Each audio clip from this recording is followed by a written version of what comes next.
ബദരീങ്ങളെ സ്നേഹിക്കുന്നല്ലേയുള്ളൂ, അവര് ഞങ്ങൾക്ക് നേരെ ആരോപിക്കുകയാ, ഞങ്ങൾ ദുആ നടത്താറില്ല, പ്രാർത്ഥിക്കാറില്ല. ഇന്ന് ലോകത്ത് പ്രസിദ്ധമാക്കപ്പെട്ട, കേരളത്തിൽ പോലും സുഭിക്ഷമായി സുലഭമായി പാടിക്കൊണ്ടിരിക്കുന്ന ബദർമാലയിൽ, ബദർ മൗലൂദിൽ ഒരു വരി നമുക്ക് ഇങ്ങനെ കാണാം. എല്ലാ വരികളും അപകടകരമാണ്. ഒരു വരി നമുക്ക് ഇങ്ങനെ കാണാം: വകം മിൻ ദില്ലത്തിൻ ഹസലത് വകം മിൻ ഖുർബത്തിൻ സാലത് ബിദിക്രി അഹ്ലിൽ ബദരി യാ സയ്യിദതി. ഇതിന്റെ പച്ച മലയാളത്തിലേക്കുള്ള അർത്ഥം വകം മിൻ ദില്ലത്തിൻ ഹസലത്, എത്രയെത്ര പ്രയാസങ്ങളാണ് നിങ്ങളെ കൊണ്ട് ഞങ്ങൾക്ക് നീങ്ങിക്കിട്ടിയത്. വകം ഖുർബത്തിൻ സാലത്, എത്രയെത്ര കഷ്ടതകളാണ് നിങ്ങൾ ഞങ്ങൾക്ക് നീക്കി തന്നത്.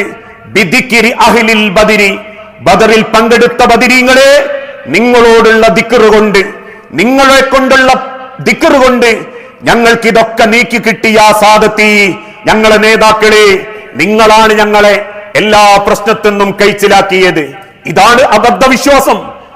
കാരണം ബദരീങ്ങളെ ബദറിൽ സഹായിച്ചത് റബ്ബ. ഇത് തസ്തഗീസൂന റബ്ബക്കും ഫസ്തജാബ ലക്കും എന്ന് റബ്ബിന്റെ വിശുദ്ധ ഖുർആൻ പഠിപ്പിച്ചു. പ്രവാചകരെ ഒരു പിടി മണൽ വാരുകയും ശത്രുവിന്റെ നേരെ എറിയുകയും ചെയ്യുക. ആ പിടിവാരി എറിഞ്ഞ മണലിന്റെ മറവിൽ ആയിരക്കണക്കിന് മലക്കുകൾ ബദറിലേക്ക് പുറപ്പെട്ടെന്നും ആ മലക്കുകളുടെ സഹായം കൊണ്ടാണ് റബ്ബ ജനതയെ ജയിപ്പിച്ചതെന്നും വിശുദ്ധ ഖുർആനിലൂടെ റബ്ബ് പറയുമ്പോ, ഈ ബദരീങ്ങളെ കൊണ്ട് ഞാക്കിതൊക്കെ കിട്ടി, അതുകൊണ്ട് ബദരീങ്ങളെ നിങ്ങൾ അക്കുജാവ് ബർക്കത്ത് കൊണ്ട് ഞാക്ക് കുറച്ച് പുണ്യം കൂടി കിട്ടണം എന്ന് പ്രാർത്ഥിക്കുന്ന പ്രാർത്ഥന തരിച്ച ഖുറാഫാത്തും വലിയ അബദ്ധ ശിർക്കുമാണെന്ന് ലോകത്ത് സർവ്വ ഉലമാക്കളും രേഖപ്പെടുത്തി. ആ പാരായണമാണ് ഇന്ന് രാത്രി മുതൽ പള്ളി മിമ്പറുകളിലും മിനാരങ്ങളിലും കേട്ടുകൊണ്ടിരിക്കുന്നത്. ഇതായിരുന്നു ബദറിന്റെ ഒരു കാരണം. രണ്ടാമത്തെ ബദറിലുള്ള നമുക്കുള്ള സന്ദേശം